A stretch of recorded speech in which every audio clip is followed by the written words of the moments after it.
Okay, so we are at the point of the car essentially getting gutted. As far as interior, there's a belt, mats, running board. I haven't vacuumed in here. God, you can't see anything in here. Jesus. I haven't vacuumed anything in here yet. Obviously I'm going to. There were a couple things that I wanted to show you.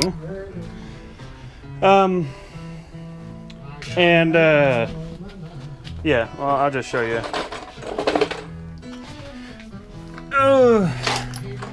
So I took out the seats, all the carpet. God, you cannot see anything in here. Jesus. Take out the seats, took out the carpet, took out the everything essentially. But one thing that I did notice is this right here, which is fine. But you can see that God, I might have to get a light or something. But you can see he drilled and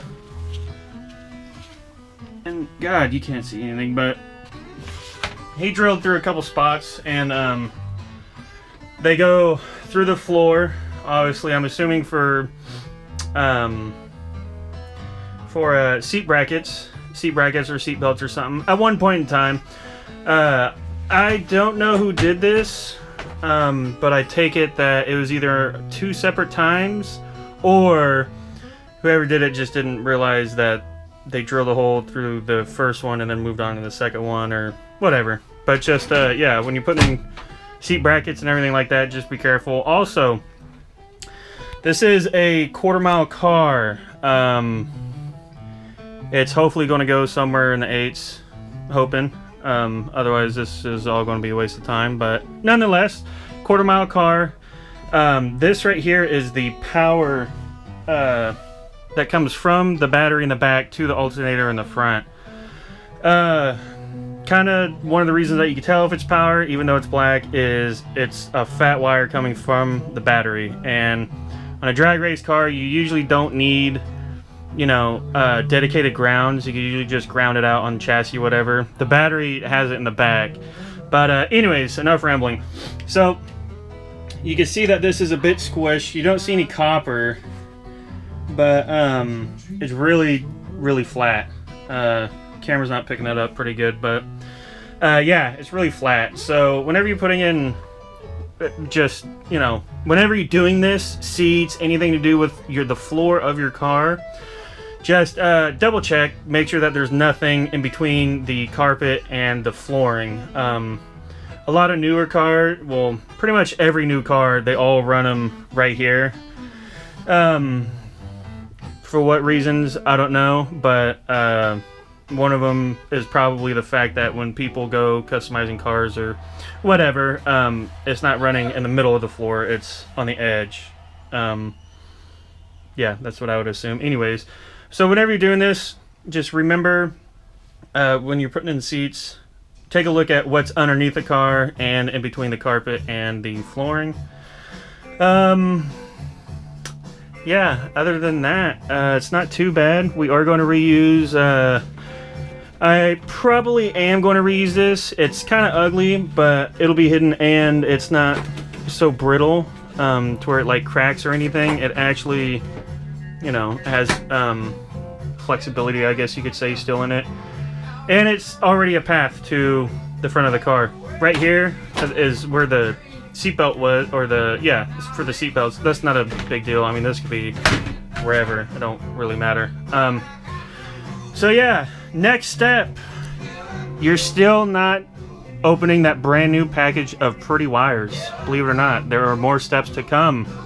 But the next step is to, God, you can't see anything on this camera. The next step is to start taking out the old wiring. And when you do, so like this, don't know if you can see this, but there's some wiring that goes to this shifter. you have two sets of wires, a positive and a negative, or you could just, because nothing on here is but switches, so you have an in and an out. So your line lock needs an in and an out, and that is your reverse lights. I would assume it's reverse lights. I don't think this car has neutral safety on it. Yeah, anyways, when you're unsure of wires, before you start ripping them out, because, you know, I'm a car guy, I'm a wire guy, I know, you know, where everything goes, and I've done it just one time. It took me one time. It wasn't really bad, but it was very annoying. I took apart, you know, I gutted the whole car of all the wires, and there's like one or two things that I wasn't sure what they were or where they went to, and it was not a pain in the ass to figure it out, but it was just like that extra step, and you're already, you know, when you're terminating wires, you're already that close to finishing the car, essentially. And so just even that little extra, like, troubleshooting or wherever, finding out where this wire goes, gets really annoying, even if it's one or two things. But yeah, so start labeling wires, where they go, where they're from, whatever, you know, on your switches and what have you. And then, yeah, after that, just start gutting everything out.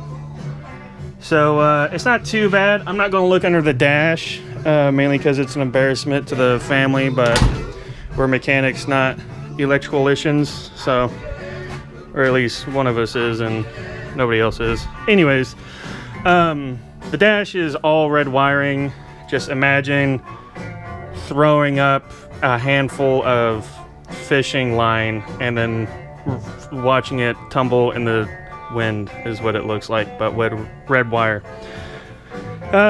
All of this, it's obviously going to go, but it's going to be replaced with new shit. So I mean, just little shit like this right here. You don't have much wire coming off of this anyways now. Yeah, just kind of start planning as well when you're taking this shit apart. Don't just grab a handful of wires and start yanking them or start cutting crazy. Yeah, I'm kind of winging this. I have a really good idea of what I want it to look like in the end, as far as how everything is ran. You know, no more wires on the fender well that are going to be inside the fender. So anyways, camera died, but I'm kind of just winging it, to be honest with you. The less wire you see, the really, like, it looks a lot cleaner. You almost always, depending on, like, if it's like a super custom or whatever, but you're almost always going to see the wiring, the main wiring harness for, like, the front half of the car. You're usually going to see it all come out of one area.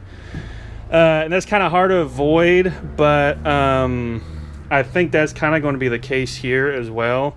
I'm not really sure even where I'm going to put the bulkhead plug. It's a plug that goes on this side, and you have receiving plug on this side. Long story short, it makes it a little easier for things out here because you don't have to run wire in and out of the damn firewall.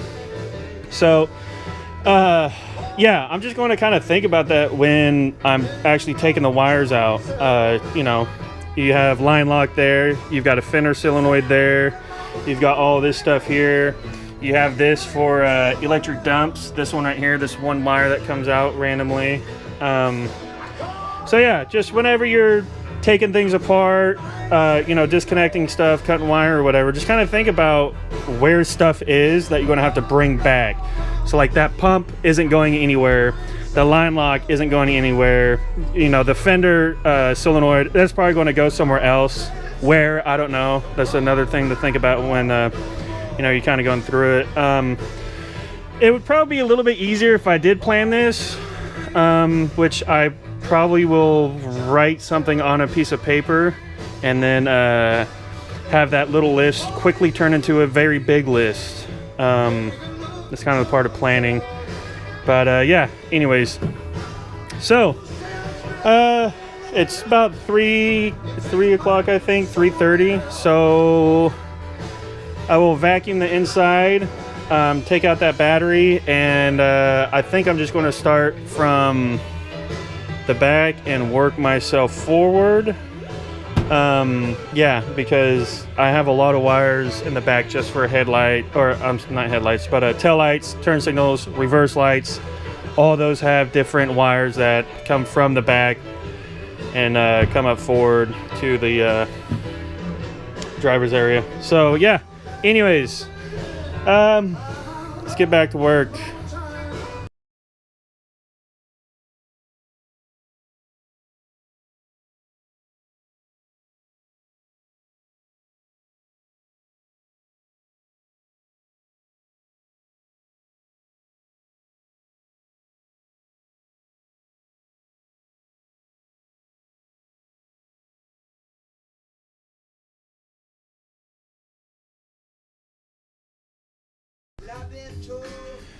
Okay, so this is the first part of rewiring the car.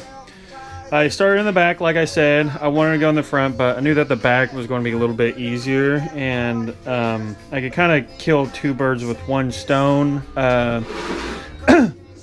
in the back, because what we're going to do is use this fancy little schmancy they're waterproof connectors. They're just like they're kind of like factory, only not so, you know, complicated, and they don't have the safety red tab or whatever. But what I like to do on these is I like to leave some color, especially if I'm using factory wiring, because this is all, so these lights, the side runners and the back lights, all the back lights are kind of all in a one harness right now anyways, and they work perfectly fine. So yeah, instead of redoing all that when it's fine and it's you know, looks like factory, it ran fine and everything, I figured there's no reason to redo it all. So what I like to do, like I said, is leave some color, especially if it's a factory wiring. You can get a heat shrink that you can label on a label maker, and then, you know, heat shrink it on here, and it'll tell you, you know, if you need to go back to it, you can know exactly what you're looking at instead of having to look it up. I do not have that that label maker little thing, the actual, what you print it on, the heat shrink. I don't have that. I do have label maker, but I'm not doing label maker stuff. And then what I like to do is, this is all, I don't think it's a factory. I think my grandpa did it, because it looks like E-tape, unless they did that in the factory, but it looks good. There's like a little bit right here, but in order for me to rebraid this, I would have to take off all these connectors, and it's not worth it, essentially. So it looks good as it is, but yeah, that's these are they're not a pain in the ass, but they're not fun to do, because once you clip your wire to how long you want them, you got to get these little guys. They're the actual waterproofing behind the connector. It like goes around the wire, so you just like get this wire, you know, you clip it on the end, put it through there, and then there are these that you have to do. There's a male and female type. These are the male type, because they don't have, they're solid, they don't have a hole.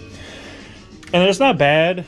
It's not such a pain in the ass to do them, but they're just a little time consuming. Mainly just because they're so small. It's hard. And if you got something like these, you have to have these type of crimpers. These work fine. They're like worn out, but yeah, they're a lot better than trying to use the wrong crimpers. So they work good for now. Yeah, I kind of have to like crimp it twice to get the wire to stay on there. And if you're doing these, remember, before you shove your wires in there, if you don't have the tool to get these little spades out, and you shove a wire in here with a connector on, and you go to pull it back and the wire comes out, but your little connector piece in there stays in, and you don't have the tool to slide in there and undo it, then you got to toss this whole thing away and then restart. So like, this is a 5 plug. By my 5th one, if I messed that up and the wire came out and the connector stayed in there, garbage. I'd have had to cut it all and do it all over again. So when you crimp your actual little connectors, the little terminal things, make sure you kind of tug on, don't yank on them, but you could tug on them, make sure that they're in there before you know, finish winding the car and then wonder why you have so many problems. So, I think it's about, it has to be about 4:30, maybe 5. It's getting pretty dark out.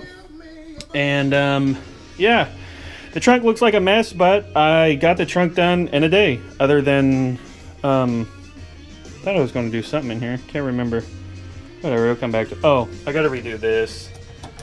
That plug. It's not broken, it's just the wrong plug and it doesn't fit where it's supposed to, so.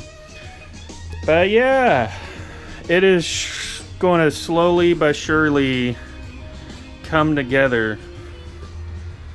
And I don't know how well you're going to see this car at night. Oh, good God, not well at all. Okay. Well, it looks nice. It looks nice. It looks beefy. Looks beefy. So, I am going to close out for tonight, put all this stuff back, and then we will head at it tomorrow. I'll see you then.